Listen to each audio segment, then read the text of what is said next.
Well, the World Tonight's Rajini Vaidyanathan caught up with Mohammed Yunus just before he went to Buckingham Palace. She asked him, why was there no meeting with Keir Starmer? Well, we were very happy to meet him. Somehow, probably he's busy or whatever. But that gives me a great opportunity too. Because now that he's busy, I invite him to come to Bangladesh. We have plenty of time together and show around what happened, what we're looking for. And he can grasp the situation, and it's a historical moment that we are going through. It is a unique thing in a way. You are discarding the past and beginning of a new future. Let me just ask you about that. You say he's busy. You're the chief advisor, so you're his political equivalent. There's close to 1 million Bangladeshis here in the UK. Bangladeshi culture is such an intrinsic part of British life. So how disappointed are you that in the couple of days that you're here in the UK, he couldn't find time for you? I don't know whether I should be disappointed or he should be disappointed. It's a missed opportunity for any reason. I don't know. That's why I'm saying coming to Bangladesh would be a good opportunity. Relax and see and kind of feel the moment in Bangladesh and grasp it. But what reason did Downing Street give you for not arranging a meeting? I don't think we have received an explanation for that kind of thing. That's probably he's busy with other important things. Let's talk about one of Sir Keir Starmer's MPs, the Labour MP Tulip Siddiq. Of course, she's the niece of the former Prime Minister Sheikh Hasina. A Bangladeshi court has issued an arrest warrant for her, accusing her of illegally receiving land. Now, that's something that she denies.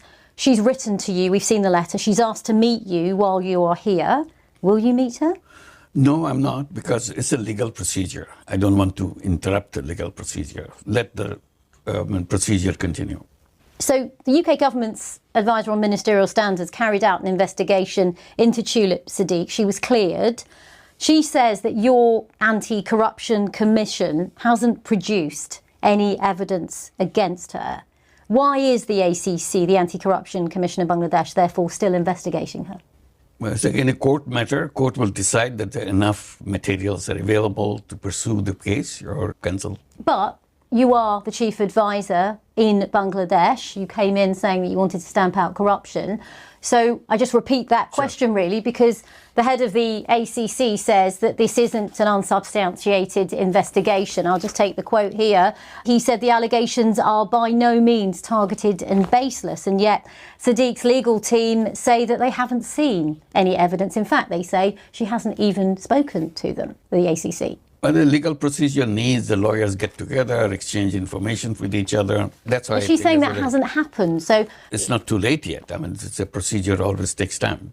Bangladesh has not denied, they will not give you anything. Then there's no legal procedure. But there's already been a warrant for her arrest on this particular charge, and yet she and her lawyers say quite clearly that they say it's extraordinary and wholly inconsistent with due process and a fair procedure to lay charges before the Bangladeshi court, obtain an arrest warrant. And she goes on to say they have not made any contact with Miss Siddiq or her lawyers. Yeah, it's a lawyer versus lawyer. The lawyer from the Anti-Corruption Commission from Bangladesh, I'm sure they will have a very convincing answer to that question too. Sure, but I think just to keep it really simple, she's saying that her lawyers have not heard from the ACC, and she is saying that therefore there is no due process in this.